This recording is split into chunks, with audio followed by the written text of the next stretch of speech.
Good Saturday, everyone. Looking at our weather statistics for yesterday, the high temperature on Friday was 53, and that occurred at 10:41 last night. And then the low was 42, which occurred at 1:02 in the morning. Both are far cries from our record high of 68 and record low of 12. We had 5/100ths of an inch of rainfall recorded before midnight last night. I'm sure there was some more that fell at the airport after midnight. Bring our yearly total to 57.25, and our normal is 52.55. Highest wind gust 34 from the south. Record high for today 71. Record low 14. Look at our 5-day forecast. 80% chance for showers this morning. Now, to this afternoon and evening, and even into the night tonight, things are looking dry. Maybe a stray sprinkle or a mist drop, but you're looking relatively dry compared to this morning. I'm looking at radar now, and I see one last band of showers about ready to come through about mid-morning or so.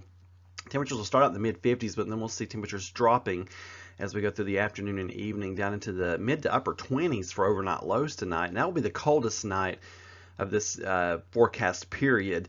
Sunday's looking partly to mostly cloudy, chilly, highs only in the mid to upper 40s. And then the changes start to come once again. Another big rain system moving in for Monday.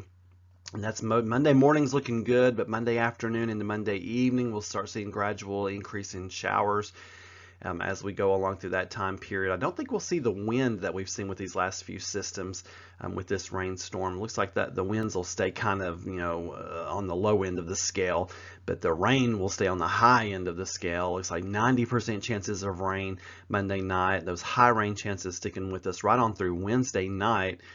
And it's looking like we could see some significant rainfall from this system if everything pans out.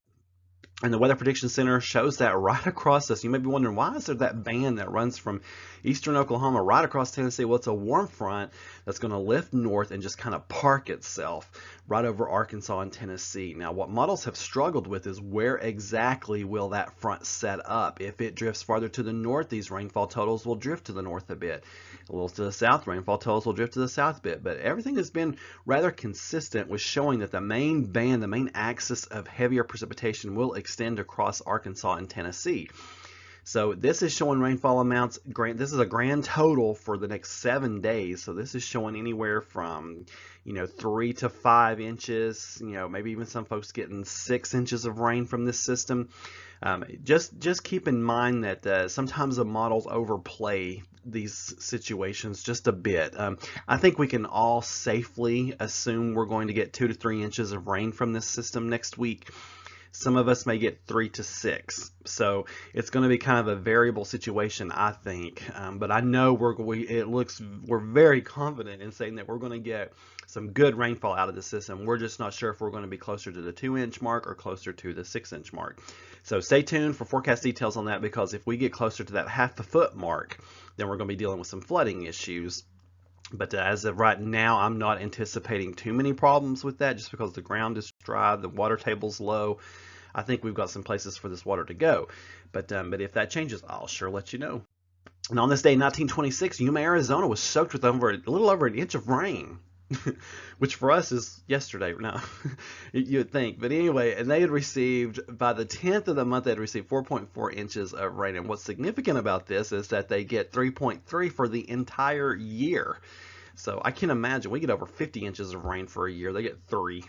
In 1775, the first official U.S. flag was raised aboard a naval vessel, USS Alfred.